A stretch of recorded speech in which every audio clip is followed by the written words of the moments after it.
अस्सलाम वालेकुम स्टूडेंट्स।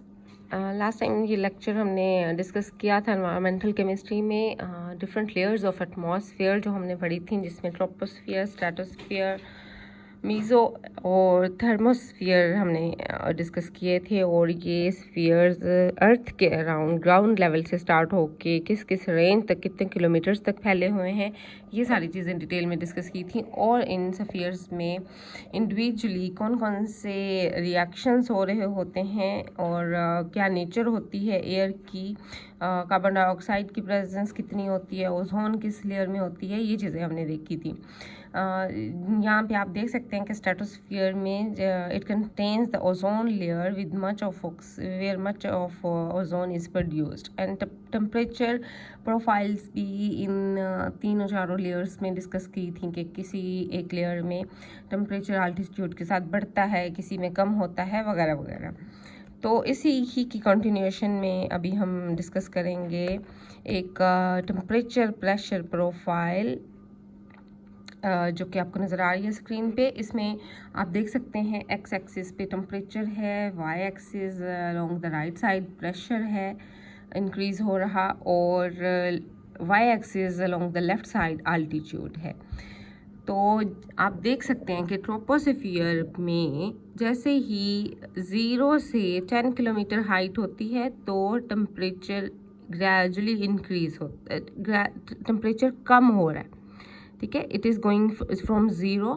पहले लेट सपोज अगर यहाँ पे 20 है या 25 है तो ये कम होकर कितना हो जाता है, around -60, 10 kilometre height ground level से अगर उस पर चले जाएं तो।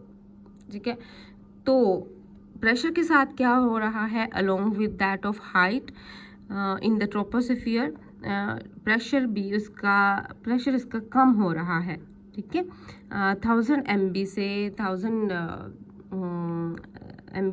100 MB रह गया है, तो ये प्रेशर कम हो रहा है और टेम्परेचर भी कम हो रहा है with in the troposphere along 10 kilometre height.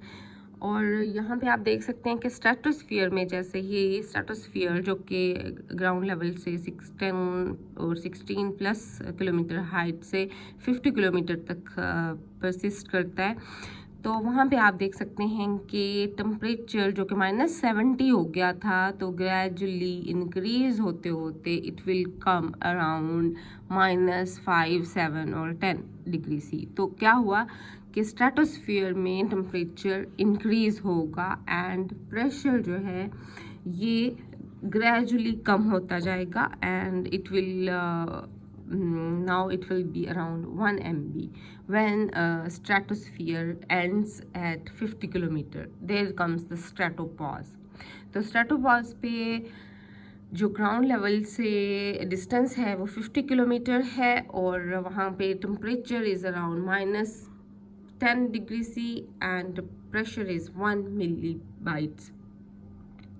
millibar, because this is the pressure unit and taken with reference of the mercury column, the pressure on the mercury column. And this in mesosphere, here you can see the mesosphere is extended into 40 kilometer range, 50 to 90 kilometer, and again you see a drop in the temperature, an intense drop in the temperature up to -90 or -100 degrees C. And again the temperature pressure is again still decreasing, pressure is continuously decreasing, and now it is 0.01 MB. You see here some sort of weightlessness की situation create हो जाती है इस point पे, और again temperature बहुत कम है, -800 degree C. In the thermosphere temperature goes beyond hundreds or 200s or maybe even more than that, because this is a thermosphere जहाँ पे mostly सोलर रेज की वजह से, थर्मल रेडिएशंस की वजह से टेम्परेचर राइज कर जाता है। And same is with pressure again यहाँ पे डिक्रीज हो रहा है स्टिल।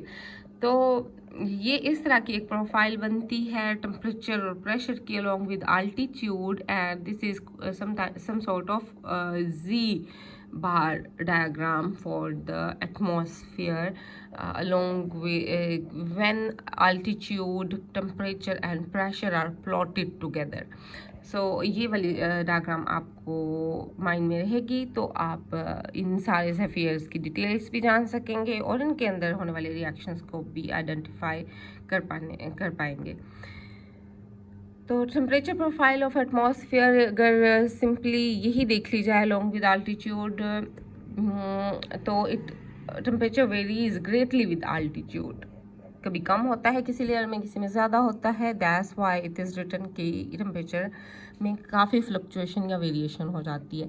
तो यहाँ पे टेम्परेचर कैल्विन्स में दिया गया है 290 कैल्विन्स। अगर आप इसको डिग्री सीज में कन्वर्ट करें तो ऑलमोस्ट वही, ये लास्ट हम जो डायग्राम अभी स्टडी की है ये इस तरह से कुछ आ जाएगा कि 0 डिग्री सी स्टार्ट्स विद 23 या 30 डिग्री सेंटीग्रेड, जो नॉर्मल रूम टेम्परेचर भी कहलाता है। तो अगेन अगर आपको टेम्परेचर प्रोफाइल एटमॉस्फेयर की ड्रॉ करनी है तो ये इस तरह से ड्रॉ कर सकेंगे। और प्रेशर प्रोफाइल भी हम देखते हैं। This is again the temperature profile simply with altitude, it again comes with the G profile. The profile makes a Z shape from mesosphere to the ground, from this one to the ground, and that's easy. So that's why it's easy to understand कि temperature आपने किस तरह से इसका कम या ज़्यादा understand करना है या मेमोराइज करना है. Pressure profile of atmosphere. Pressure is the highest at the surface and decreases with height to achieve the weightlessness condition, जो कि एस्ट्रोनॉट्स को फील या फिर एक्सपीरियंस होती है. तो यहाँ पे आप देख सकते हैं कि altitude is on the left part, on the y-axis, and pressure is against the x-axis. Pressure gradually torr में इंक्रीज हो रहा है जैसे जैसे ऑल्टीट्यूड से ग्राउंड लेवल पे आ जाते हैं. सो और vice versa. So fluctuation in pressure are a driving force for of weather. ये प्रेशर ही है जिसकी वजह से वेदर, डिफरेंट वेदर्स एक्सपीरियंस करते हैं हम ज़मीन पे, जिसकी वजह से कुछ एरियाज़ ठंडे, कुछ गर्म, कुछ मीडियम मॉडरेट वेदर्स या कहीं पे रेनी सीजन्स वगैरह. All these conditions are majorly due to the pressure profile, which is the driving force for formation of weathers on Earth. Radiation. The atmosphere is the first line of defense against radiation from the sun. Atmosphere, कौन सी atmosphere? जिसमें ये सारी चीज़ें आ जाएंगी, कौन सारे सफ़ियर्स आ जाएंगे जो अभी तक हमने डिस्कस किए हैं. और यहाँ पे आप देख सकते हैं कि थर्मोस्फीयर, जहाँ पे टेम्परेचर इमेंसली इंक्रीज़ हो जाता है एट वंस, या इससे भी मज़ीद हाई टेम्परेचर इंक्रीज़ हो सकता है. इस एरिया में ऑरोरा फॉर्म होता है, जो कि दिस काइंड ऑफ रेडिएशन या एक किस्म की गैलेक्सी की रोशनी को कहा जाता है, या एक किस्म की लाइक ऑरोरा उसको कहा जाता है कि यहाँ पे एक अजीब सी चमक होती है जो कि एटमॉस्फेयर में आप देख सकते हैं at high altitudes. Next is the composition of atmosphere.